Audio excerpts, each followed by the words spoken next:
Awesome. Okay, so let's get started. Welcome to the 31st session of the Youth Assembly's launch webinar. Here you see several of us on the screen. You're definitely going to get to learn more about everyone who's joining today. My name is Yumna Khan. I am the director of the AFS Youth Assembly and Strategic Youth Initiatives. And it's a pleasure and honor to welcome Daniel Obst, the CEO and president of AFS Intercultural Programs. Daniel. Thank you so much, Yumna, and welcome everybody to this launch webinar of next year's Youth Assembly. Essentially, we're really excited to welcome you all. I see we have 112 people already participating from so many places around the world. And I think this, to me, is what is most exciting about the Youth Assembly, is that it really connects young leaders from across the world who have a shared desire to make the world a better place. There's many challenges that we're facing, but I think we have this shared optimism that we can tackle them together.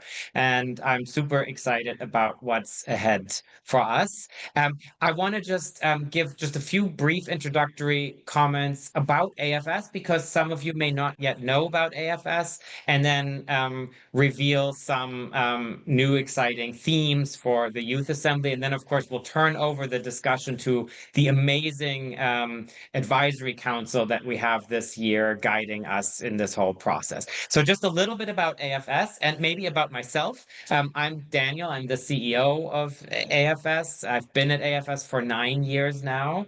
I grew up in Germany. I have a German mother and an American father. I have adopted siblings from Cambodia, Colombia, and India. And so kind of my life, I grew up with a pretty international, multicultural background, and I somehow made this into my career. I'm super excited to be working at AFS and in international education. I came to New York in 1998 for what I thought would be 1 year, and somehow I'm still here all these years later. Clearly, I like New York. But Yumna, if you can go to the next slide, and I'll share just a little bit about AFS.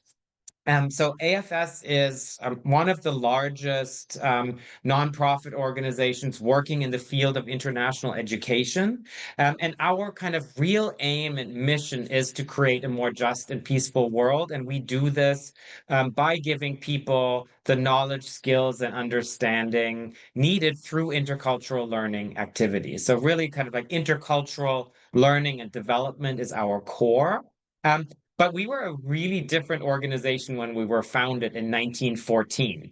It was founded actually as the American Field Service, where we recruited volunteers to serve as ambulance drivers in World War I to transport wounded civilians and soldiers. So it really was a bunch of young people who saw an urgent need, a war breaking out, and wanted to lead a humanitarian effort. And that's really kind of where AFS, American Field Service, started. And the American Field Service again did this ambulance effort in World War II.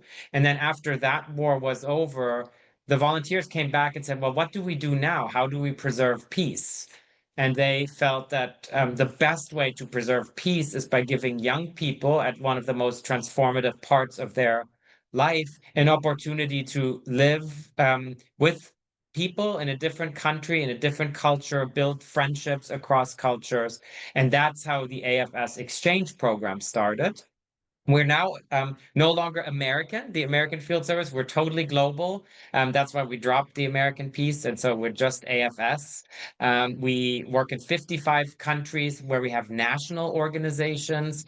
And we have about 12,000 participants every year. And we're still a volunteer organization. And that's, I think, really important to our identity. We have about 35,000 volunteers around the world. In terms of our work, you can kind of see the three key pillars of our work. Yumna, if you go to the next slide, one is exchange programs. So we actually offer exchange programs primarily at the high school level, but also for volunteers, for young adults. We offer virtual programs. So this is an opportunity to connect young people from all around the world on critical topics, regardless of whether they can travel or not. And then we have, of course, the Youth Assembly. We're here to talk about the Youth Assembly. And so just a word about the AFS Youth Assembly. We are in the over 20 years now that the AFS Youth Assembly has been running. Every year, there are about 500 to 800 young leaders from around the world that get together. This is the most exciting. If you haven't participated in an AFS Youth Assembly, I think it is just being in a room with young people who have a similar vision to you, but completely different backgrounds, and all working together on solving our shared challenges. And I think that's super exciting and dynamic. There are now 20,000 alumni. Some really prominent alumni are part of it. And what's the best part is that some of our alumni then want to become volunteers and get engaged. And that's why we're so happy that some of the alumni from the last few years are now members of the advisory council. And of course, we also have ambassadors who promote and support the AFS Youth Assembly in their country. And we have impact coordinators. So there's many different ways of really getting engaged with the Youth Assembly. And so now I'm really excited to announce the theme of the next year's Youth Assembly, and it is Rise, Reimagine, Rebuild a World for All. And I think what's really important about that theme is the sense of reimagining, rebuilding, because there's a lot of rebuilding to do, but it requires thinking and creativity. But what we want to achieve is a world for all, right? And I think we see so much polarization in the world, and how can we be the antidote to that and say, despite our differences, we're going to work together for the benefit of all. And the other exciting announcement is that this is the first year that the Youth Assembly will be held in Geneva, which is, of course, the European headquarters of the United Nations. There's many UN agencies there, many other international organizations. So I think this will be a really exciting opportunity for all of us to get to know Geneva and the ecosystem of international organizations that is there. And now essentially my duty is done here on this webinar. I now want to pass it over to the really incredible AFS Youth Advisory Council. They're outstanding young leaders from around the world who have been part of the Youth Assembly in one way or the other, and really will help over the course of this year shape the agenda, topics, needs for discussion, and so on, for the Youth Assembly. So I will just turn it over. Maybe Max, you're first on my screen for a brief introduction. And then Max, you appoint the next Youth Advisory Council member to introduce themselves. Thank you so much, Daniel, for setting the stage and, of course, for announcing that very interesting venue. My name is Max Amanu. I live in Zurich in Switzerland, and I wanted to share a little bit of, what I do. I do basically my work centers around education and skills development training for young people. And for me, this is really like a priceless gift, I can offer to the younger generation, to people, a gift no one can ever take away from you.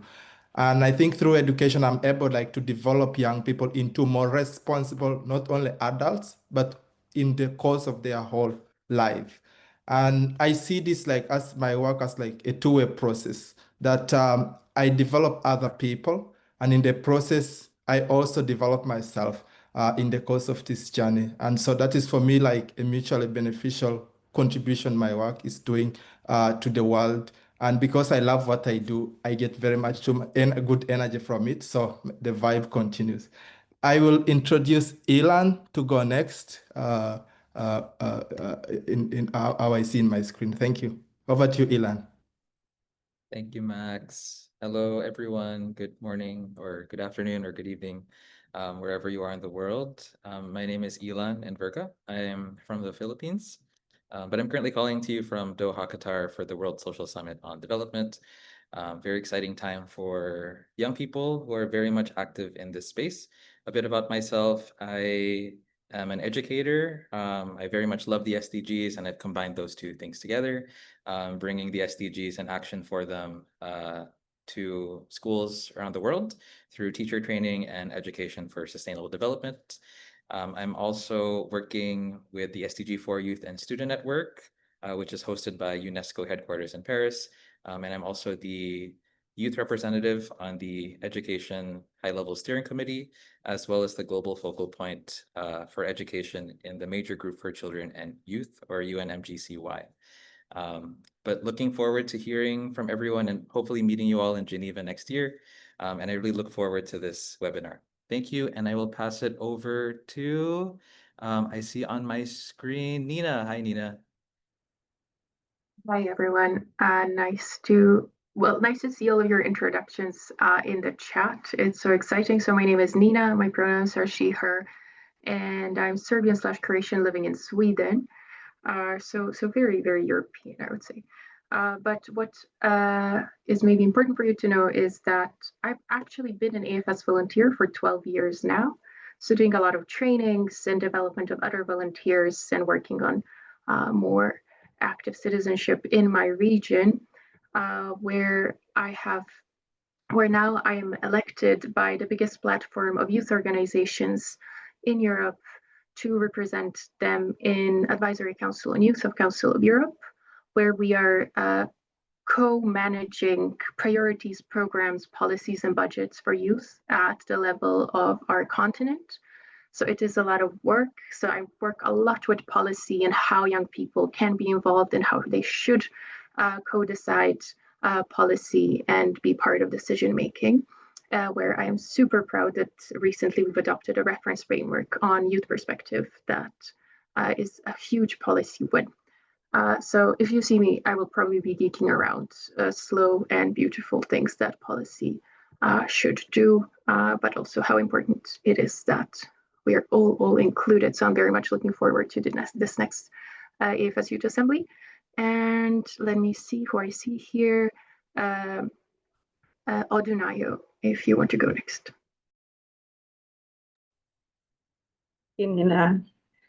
Hi, everyone. My name is Odunayo Aliu, and I come from Nigeria, which is the most populous African country, proudly so.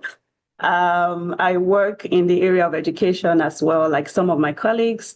I am the founder of Bramble Network, which is a non-profit organization where we work with young people that live in very remote communities in Nigeria, helping them to get access to quality education.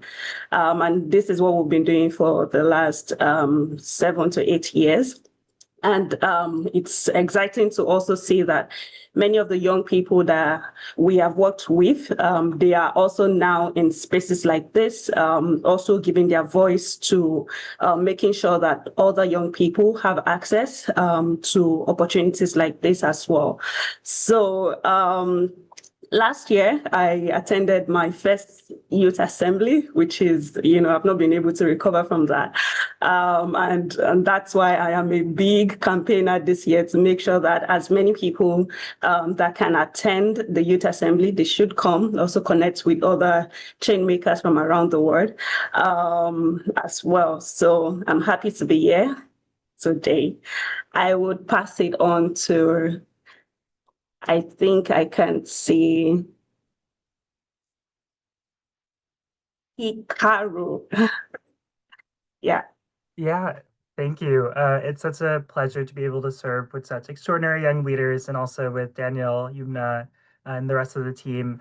My name is Hikaru Wakil Hayakawa. I am originally from New York and I still live here, although I actually just came back from the UNESCO General Conference in Uzbekistan a few hours ago. I am the executive director of Climate Cardinals. We are one of the largest youth-led climate education organizations, and I also advise UNESCO and the World Health Organization on youth empowerment and programming. It's such a pleasure to be here with you all, and I am so excited for what comes next. And I would love to pass it along to Olu to introduce herself.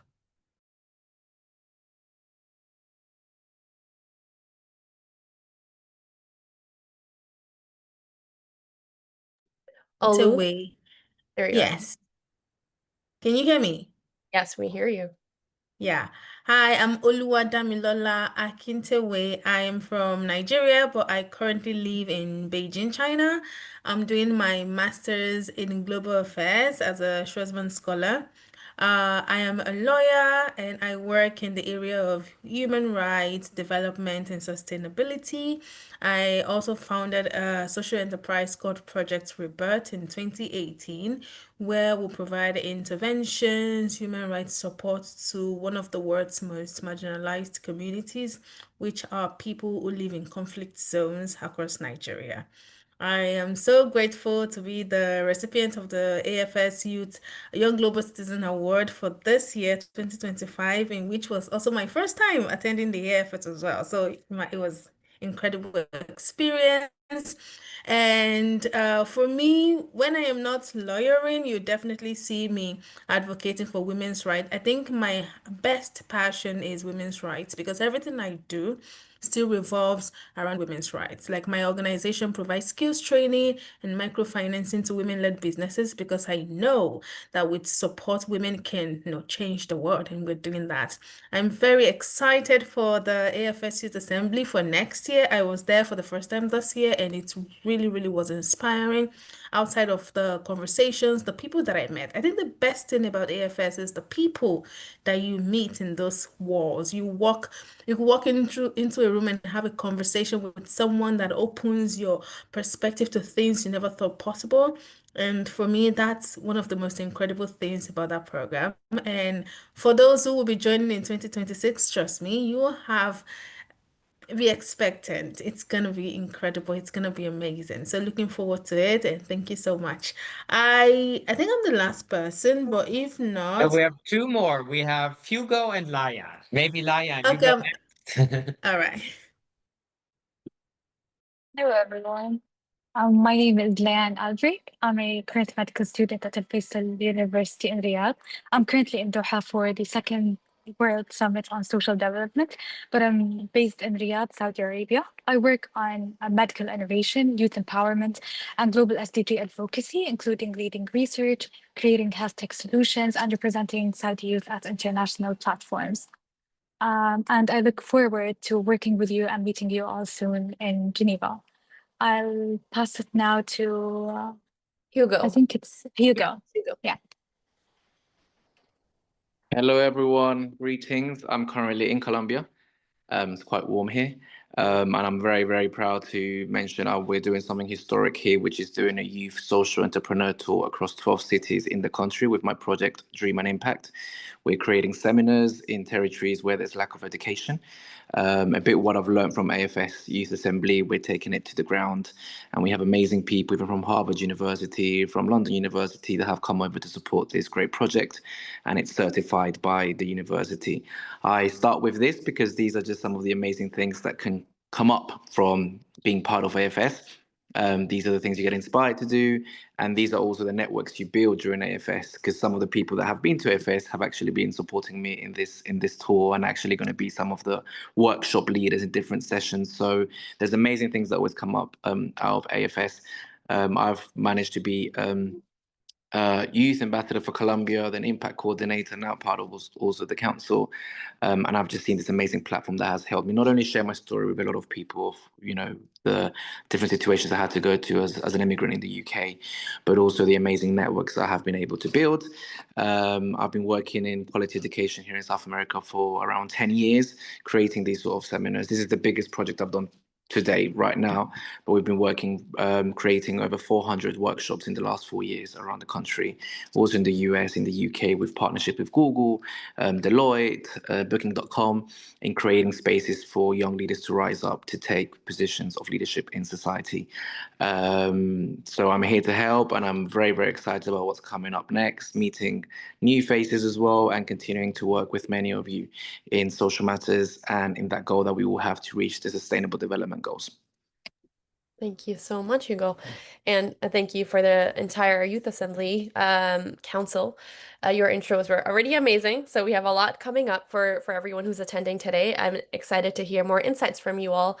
Before we get into the panel, I am going to just turn over to one more person who's pivotal in the entire Youth Assembly initiative, and that's Nikki. Nikki, if you'd like to introduce yourself, she oversees the entire Youth Assembly project at AFS, among the many other roles that she has. Nikki. Hi, everybody. My name is Nikki Levinson Angulo. I am the Deputy Chief of Organization Development at AFS International. And I always say this is a secret. The Youth Assembly is the most exciting thing I work on. But it's an honor and a pleasure to get to work with amazing young people like those who are on the Youth Advisory Council. So thank you to them for helping lead this initiative. And it's also an honor and a pleasure to talk with those of you. I'm in the chat answering some of your questions, and I hope that I will see many of the people that are joining us today from all over the world at the 2026 Youth Assembly in Geneva for the first time ever. So keep chatting with me in the chat. I'm here to help, and I'll turn it over to Yumna again. Thank you all. This is such an exciting webinar. Awesome. Thank you so much. And just a quick reminder, you can send in your questions in our chat feature for the Q&A. We're going to do a quick analysis or overview of the survey results that we've received from hundreds of young people from around the world on what the theme of the Youth Assembly should be for the 31st session. And then we'll get into the discussion questions with our amazing panelists. We also have some time at the end to answer your questions. So as I said, feel free to have those questions coming in, and Nikki will be chatting you guys back if there's anything in particular you'd like to discuss. All right, let's get started with this. So we asked you what the theme should be for the 31st session of the Youth Assembly, and there are a bunch of ideas and amazing really action-oriented words that came up, and we saw climate justice, resilience, empowerment. We see justice over and over here, by the way. You see it several times popping up. The word hope, reimagining, partnerships, really seeing leadership in different lights, such as green leadership, equality, resilience. So these are some of the things that we saw coming up in our global survey that we've done in the past couple of months with all of you around the world. And thank you for submitting. If you submitted a response to this, we definitely heard you, and you will see as we move forward that we will be tackling some of these issues, and you will be seeing how we do that. All right, let's move on to which SDGs youth wanted us to discuss at the 31st session of the Youth Assembly. And of course, all SDGs are very important, and many of them are interconnected in a way where we can't really leave out the others in order to discuss one. So the Youth Assembly always likes to encompass as many as possible to be able to accommodate the interests of youth from around the world. But what we see most popular among the youth that have answered the survey is quality education, SDG 4, good health and well-being, SDG 3, SDG 5 on gender equality, followed by SDG 1 on no poverty, SDG 13 on climate, and SDG 16 on peace, followed by SDG 17 on partnerships. So those happen to be issues or topics that youth are most interested in right now from around the world. We got hundreds of responses and are able to really include a perspective of young people within the Youth Assembly agenda. That's really exciting, and excited to share more on what the tracks are. So let's move forward. So the tracks of the 31st Youth Assembly will be the first one, reclaiming development as a human right for all. The second track will be on policy, justice, and adaptation, real-world solutions for climate resilience. The third track is going to be focusing on rethinking education, youth innovation for future-ready skills. And the fourth track will focus on bridging divides, the power of connection in a polarized world. So these are going to be kind of the overarching themes across the conference. Many of the panel sessions, the workshops that will take place will be very much focused on many of these topics that you just heard. And hopefully this will be a way to bring collective youth action around the theme of the Youth Assembly, which is, as again, Daniel presented, Rise, Reimagine, Rebuild, a World for All. So we are super excited to take this forward with our Youth Council and start our discussion. And here you can just see that our registration is open now. So if you're interested in applying to the Youth Assembly, which is happening next August 12th to 16th, 12th to 14th in 2026, please do apply on youthassembly.org. Our early bird registration is available on our website.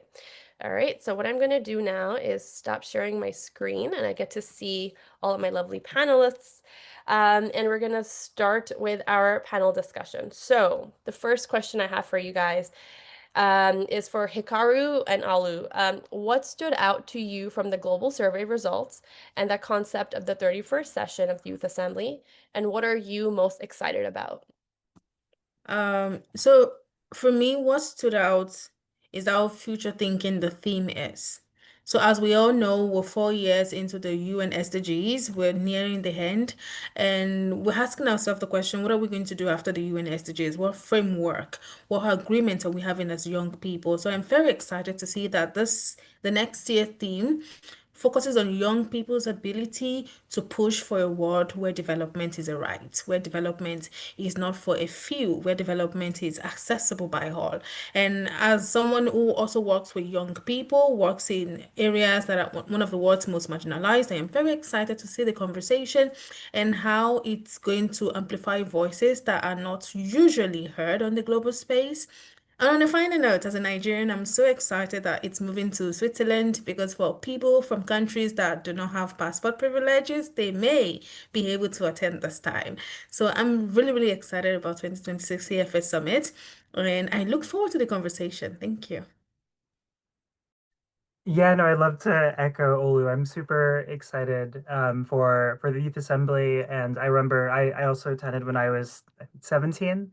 I'm now 24, and it was transformative, like for me. And there are a lot of people who I met there who I still work with, including the keynote speaker, who's one of my close friends, which is a crazy turnaround. I am really excited about this framing of like reimagine and rebuild. I think it shows that as young people that we are committed to building new systems and a new world that works for us and that's better for everyone. And I think it's really apparent too in the SDGs that people chose around education, health, and climate, that we really want to tackle the issues that are closest to us and to our generation, and that we don't need to work with what has existed in the past, but to be able to create a better future for all. So I'm so excited for the assembly. I think, as Olu said, since it'll be in Geneva, it'll be interesting to see who else can come to the space, because of because of the different regulations around visas, but also because we'll be an entirely different continent. And so I look forward to it and to seeing you all there. Great, thank you so much, both. Our next question is going to be for Leon and Odayu. Which topics or SDGs are youth most interested in your region? And discuss local priorities of youth from your own perspective. Leon, would you like to go first?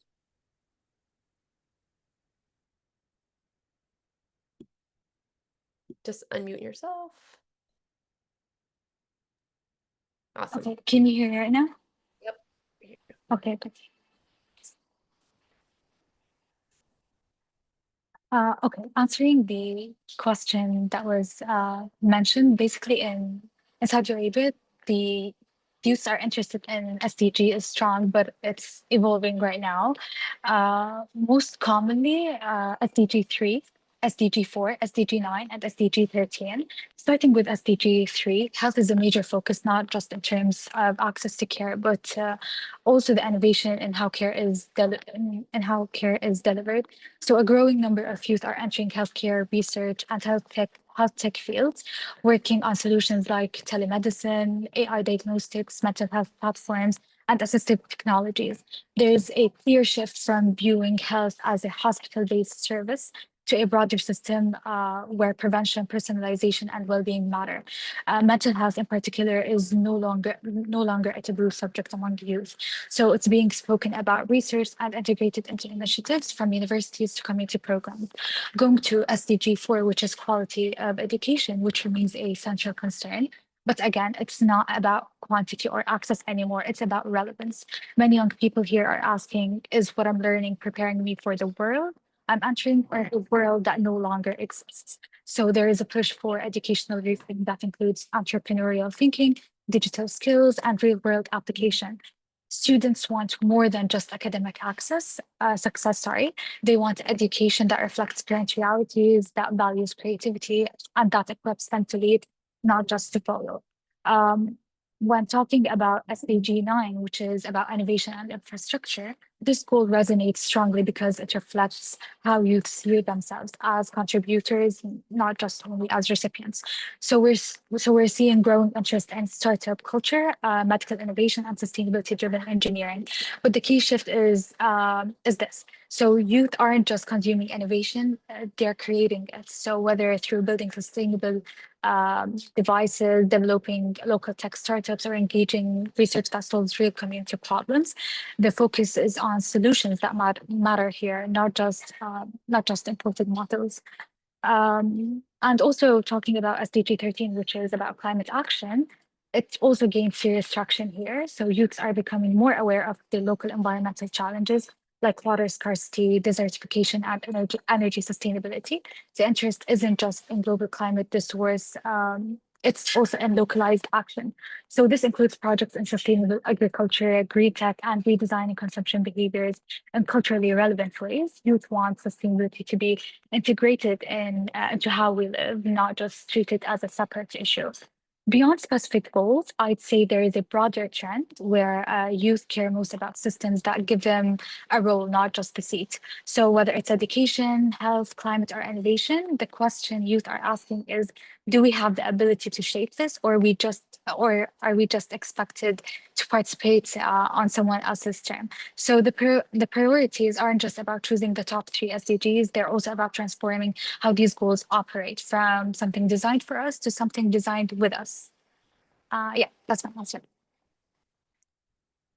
Thank you, Layan. Just to add to what you said, I think from the perspective of a youth leader working in Nigeria, I've seen a lot of young people, we're not just aware about the SDG, we are the ones that are actively pushing for the implementation of SDG in the local communities.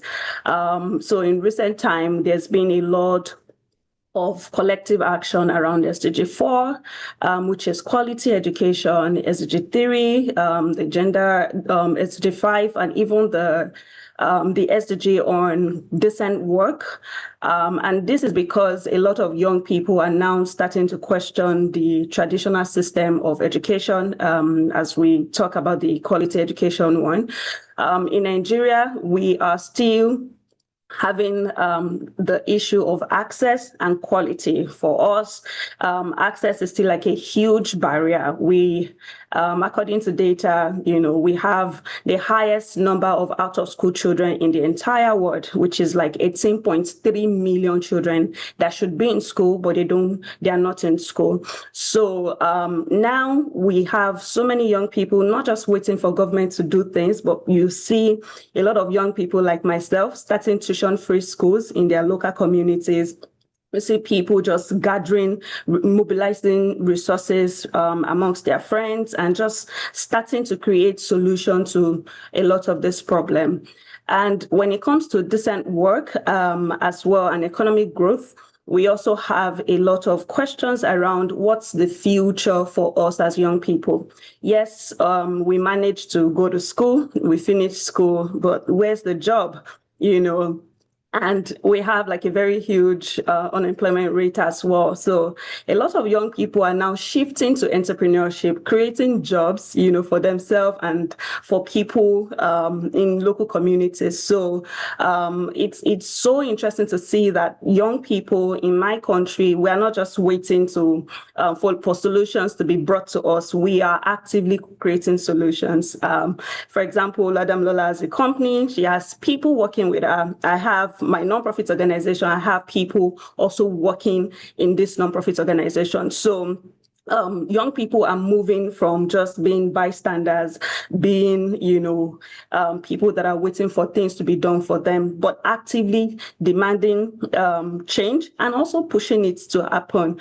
Also on the issue of gender equality, this is also because of, the cultural background that we come from. Girls are thought to be quiet. Girls are not really prioritized when it comes to accessing certain opportunities. We also see a lot of millennials and Gen Z saying, hey, push that to the back. We are not for things like that. So we see a whole lot of people becoming very bold now, speaking up for the right of girls, even men. We are having a lot of men becoming allies for this agenda and all of that. So I would say on the broader team, we have a lot of young people now becoming active champions of the SDG, and making sure that it's not just like a global concept, it's something that is connected to our own local reality. We are prioritizing our own local problems and creating change for those problems. So we are not just waiting for government to do things. Our government don't listen very often, but we're making sure that while we keep advocating for them to change policies and all of that, we're also actively creating solution on the parallel line as well. So that's it. Great, thank you both for that.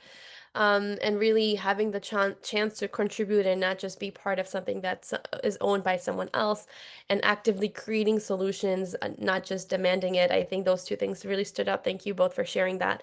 Our third question is going to be for Nina and Hugo. So based on what is happening around the world today, what are your aspirations and how can we make them a reality at the Youth Assembly next year and beyond? Nina, do you want to go? Thank you so much.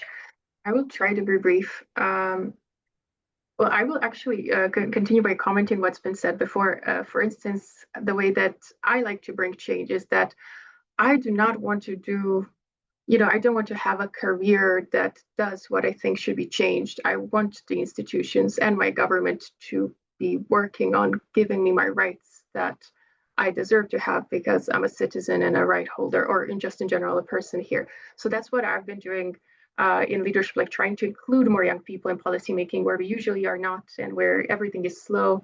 And that is a place there where we have to be as decision makers as well. So I think it's very cool to hear these different perspectives here, because that's what my aspiration in general for the Youth Assembly is just to see how amazing it is that there are so many different ways of organizing and bringing change. Because I've always felt very much not at ease when people talk about leadership, because I thought that I had to be a certain way or I had to, have amazing big ideas, and I don't. And one of my aspirations, especially for this year's next year's topic, is to see that we can all bring some change by acting in different ways with different skills we have, and we can learn from one another, and we can see so many amazing examples and great ways of doing. And in all of these different topics, I don't know, I'm always interested in social and environmental justice, and I think that will be very, very beautifully reflected in different tracks. So I'm hoping that we will hear many different examples from different regions and build on that as well. But also to understand that spaces for young people around the world are shrinking, and we have the shrinking of civic space, meaning less organizations, less funding, a lot of more struggles for entrepreneurs sometimes to get money, and like to have this space where we'll all together and we discuss that, and we discuss how that happens together with a lot of polarization and misinformation, and what can we as young people do there, I think is a beautiful thing. And that's what I'm hoping that we can all learn from or reflect on during the assembly and beyond as well, because I think these connections that we make with other young leaders or people trying to bring a change are going to be amazing. Hi, in my case, as I said at the beginning, I think the AFS Youth Assembly has put out such an amazing platform for many of us to create representation. You asked Yumna how it has helped perhaps our objectives. From a very young age, I always had the dream of representing my country in the best possible way. I grew up in the UK in the 90s, where the image and representation of Colombia wasn't best in international level. We were we were objectified as, you know, narcos and crime and illegal trafficking. And I dreamt of being able to get to an age where I could show people the true face of my country, of Colombians. And the AFS gave me that opportunity, perhaps at a level of youth representation, of being able not only to represent, but also to even form a delegation and work with young people across my country. And those young people have also had the opportunity to represent their country and their communities. So I think it's been not just a platform for representation, but just a platform for many of us young people here to achieve dreams that we've had on social concerns. When I was growing up as a teenager, I also felt like there wasn't so many teenagers and young people involved in social matters. I remember I used to volunteer in the London Assembly with the London Mayor, and I was the only teenager. Being able to come to the AFS Youth Assembly each year and seeing 500, 600, 700 young people concerned and with the desire to create social transformation in the world has been so encouraging to come back to do this work and say, you know, I'm not the only one out there. There's so many young people working from their home countries, bringing change. Another aspect, as Nina did mention, has been the connections I've been able to make and how we've all helped each other. I've been able to help other young people in their projects, and they've helped me. As I was saying with this tour right now, many of the young people that are collaborating with me in different cities have been to the AFS Youth Assembly, and they've been so encouraged to participate. So these connections and these people that we have met have not just been something of a 3-day event. They've been long-lasting relationships, long-lasting networking opportunities that have come up to this point. I also think to continue, and something we must all be aware is that as leaders, as people who want to impact society, we must always be in constant education, in constant training, with that constant hunger to continue learning and acquiring knowledge. And the AFS Youth Assembly has also allowed us to do that. Each year that we participate, or through these different seminars and webinars, we're learning from each other. We're learning about other difficulties and challenges that young people have in their communities. So it's just been so many things that I've been able to add on to my professional and my personal experience, and I've seen great benefits of being able to participate. And I know that this year will be, or next year will be even greater. Awesome. Thank you so much, both. And really, Youth Assembly does provide a platform, as you both echoed, for young people, really to help define what leadership means to you as a young person today. And I recognize the shrinking space, Nina, as you mentioned, around the world, but hopefully platforms like the Youth Assembly really help you achieve the dreams that you have, Hugo, as you rightly pointed out. All right, so our next question is going to be for Max and Ilan.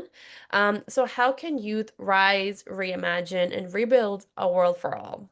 A huge question for you both, but I'm sure you'll have something very interesting to respond to. Thank you, Yumna. That is really a huge question because it's at the center of our gathering next year. And they often say that if you want to understand the future or to make a future better, it's important also to reflect on the past, on where we have come from, what challenges existed, what worked, what didn't work. And allow me go off the script and take you a little bit of 2 centuries backwards briefly. And ask each one of us here a question. Do you know what purpose the art transformed into in the 19th century?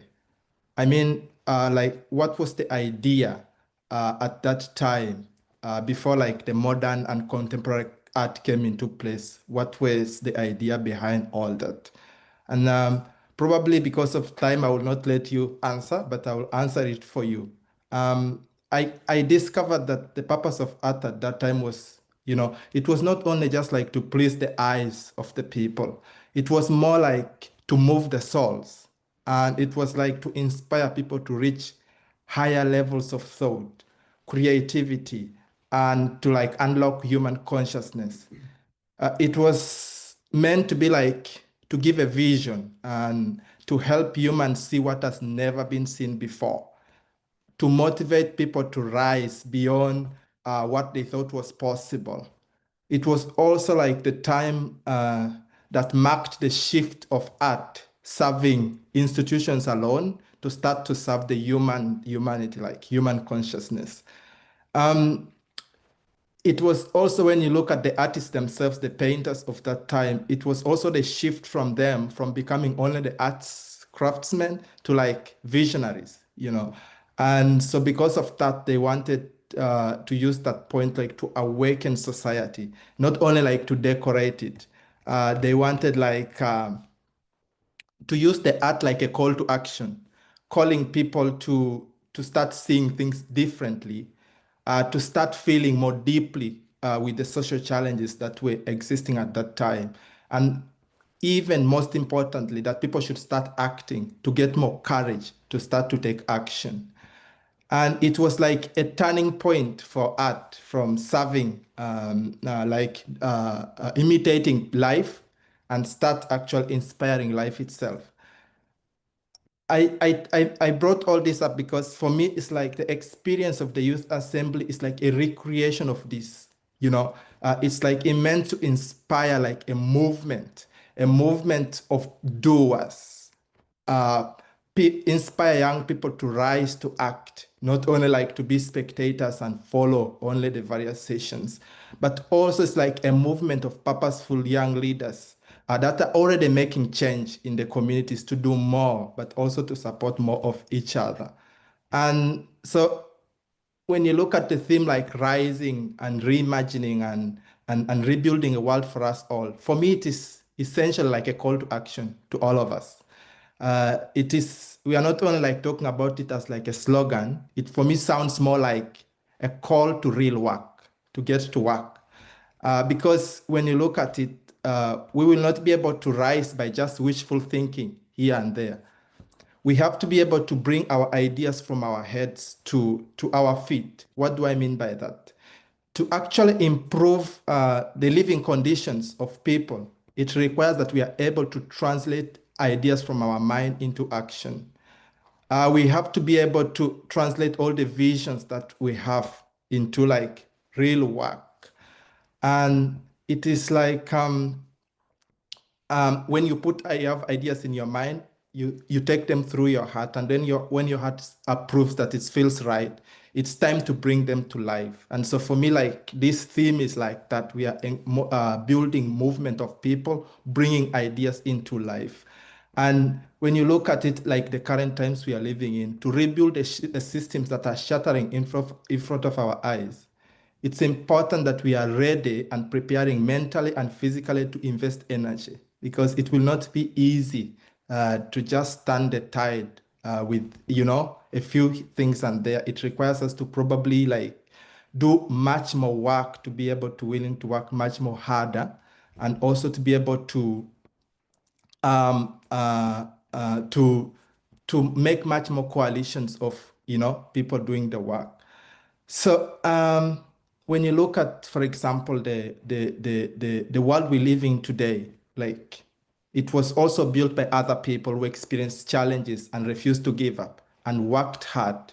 And the people who worked with much more focus, who persisted even when there was some sort of resistance, they were more consistent. And to be quite frankly, most of them did it at a very big sacrifice. So it didn't come as easy. And I think this theme and the period we are living in is also like giving us a ball back to our hands, that it's now our turn to rise and take on the challenge of transforming the world. Not only like because of our friends or us, we are experiencing these problems, but we have to do it like in the whole of humanity in large, but also the planet we live in. It's important. So rebuilding the world demands that we all start something, that when we start, we should finish it. But that's not all. We actually should finish it well, not to do things halfway. So as I close, for every young person following here, it's like when we start to do something, don't stop halfway, really. Let's all participate in building a better world we are hoping for, or we are wishing for, not only like stay on the side as spectators. And most important, we have to know that we have to invest the energy. It will not be handed over to us as like a silver plate. So it's important that we know that it's hard work ahead, and we should be able to participate in that hard work. Be one of the people who rise, who reimagine, who rebuild, who invest energy in all this process. Be one of them. And to be quite frankly, because of the energy around this theme. I actually believe that a world for all will be built by those artists who will be able to join us in Geneva next year in the 31st session of the Youth Assembly. And lastly, do not forget that when you really love what you do, it gives you energy. Let's invest our energy in our values and let's make a world a better place for all. Thank you.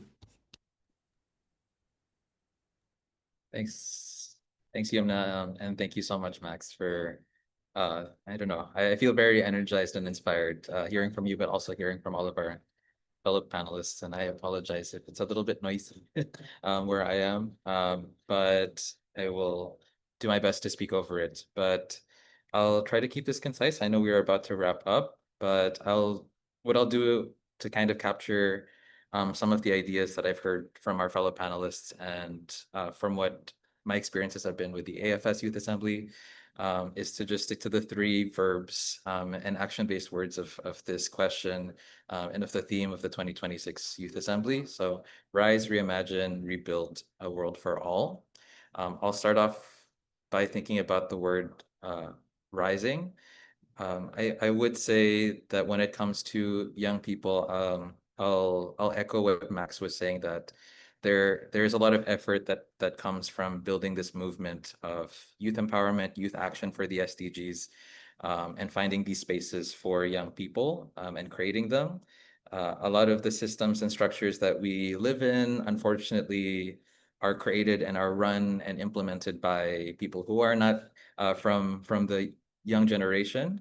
And so that access to these spaces is limited, and young people face things like tokenism in terms of our engagement and our recognition at these high-level spaces, which is weird because I think we know this is the largest population of young people that's ever existed on our planet.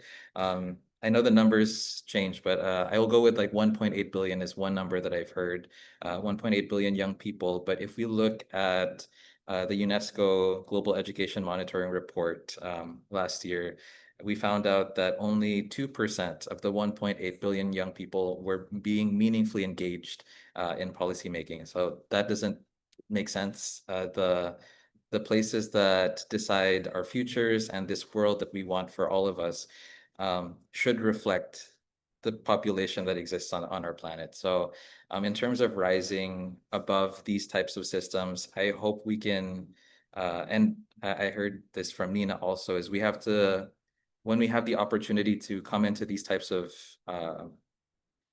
points of possible influence or power, that we also bring in other young people and try to give these opportunities to more and more young people. Max said this is a movement, and I believe movements, are added. It's always one person being added at a time, and we have to be very conscious about that. Anytime we enter a room and we get a microphone, let's not just speak for ourselves, but speak for others who are not in the room. Next, Reimagine. I will use this opportunity to show my bias and the bias of the survey that was shared by Yumna, which is SDG 4. I'm very happy to see it's very much something that young people are drawn to and connected to. And I would say that if we want to reimagine this world for all, we have to reimagine the systems that decide and that dictate the norms in our society. And that is, for me, education and SDG 4.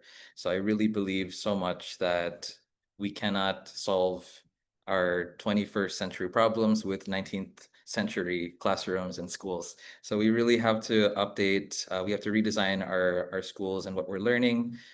So that's my work with my nonprofit Global Changemaker Schools, and with the support of the AFS Award for Young Global Citizens, I was able to use some of the prize money to train more and more schools around the world to bring things like peace, sustainable development, social justice into classrooms.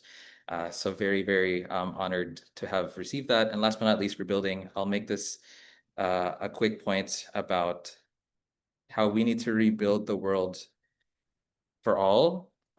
We have to rebuild it together. We have to rebuild it in solidarity. We have to rebuild it intergenerationally. We have to rebuild it across sectors. I really believe that we have to move beyond advocacy, though it is important. I think we need to start looking at rebuilding these systems and structures that we live in. And we have to be quite strategic. We have to be very smart. We have to be a bit more technical and operational with how we start thinking about changing our world and fixing the problems in our society, because advocacy can go only a certain amount of way. So we really need to look into bringing young people into decision-making spaces at a very concrete, tangible way. And that's a lot of the work that I do with the SDG4 Youth and Student Network. So I'd just like to end by saying, I believe the Youth Assembly of AFS is an excellent platform to for anyone who's just jumpstarting your journey as a change maker, for anyone who's already done so much and is continuing to do more. I feel like this is a great space to just learn new things, connect with really amazing people, and figure out what we need to do next. Because when we meet these diverse change makers, we figure out that we can actually do much more when we do it together. So thank you, and I'll pass it back to Yumna. Awesome. And I'm going to give it to Daniel quickly for some thoughts. Yeah, just really quickly to reflect on. So thank you, Youth Advisory Council, for sharing these reflections. I think these are really important comments, and just like a couple themes that emerge for me, because there's so much that you're saying that is shared. Is Nina, you started almost with this question, it's like, what is leadership? And leadership can come in many different forms, that we're often ourselves not fully confident that we can make a difference or that we are a leader. And I think owning that confidence and understanding that it can come in many, many different forms is, I think, really important. Then there was this kind of shared comment of like youth as active citizens, right? It's like Odunayo and Leanne, you kind of said it's like moving from bystanders to actively working to create solutions, and not solutions designed for us, but with us. I think that's a really important comment. And then kind of the Max and Elan kind of, the Youth Assembly is a platform and a movement, right? But it's a movement not just to hypothesize and connect, but it is to get to work. And I think that's really important. Like, we each have a different purpose, and how can we do that purpose in solidarity with each other for a better world? And I think that's a really, really powerful message. And I thank you for being these types of leaders who are empathetic and forward-looking and working in solidarity. So thank you. Great. And I'm just looking in the chat and I'm not able to see questions for the panelists. So if you do have a question, we have about a minute. I'm happy to take any specific question. But since there's nothing in particular, if any of you would like to have a last word, any of the panelists, feel free to say anything. All right. Yes, I'll Okay. see you first. So, one of the things I've heard people say is that they don't feel that they have the platform, that they have the resources, or that they have the stage to do some good. And as someone coming from Nigeria, launching my organization when I was in uni as a 19-year-old, I want to tell you not to sugarcoat anything, but you do have the platform. As a person, you have to look at yourself as a brand, and do away with the thoughts or ideology that you need a very big established organization to give you a platform before you can do something. Based on my experience, organizations trust you after they've seen that you've been able to create something substantial on your own. So if you're a young person in this event thinking, what can you do? Or you have these grand ideas in your head and you don't know where to start from. Start from your immediate community. Create a project with your friends. It can be as informal as that. My organization started as a project with my friends, and now we're a full-fledged organization registered in Nigeria and all that. So do something, start there, and watch it compound over time. But never forget the fact that your voice matter, your ideas matter, your place in the world is very important as well, because we need to hear from you. We need these diverse voices. And if you don't speak up, how will we hear it? So I am rooting for you, and good luck. Awesome, thank you.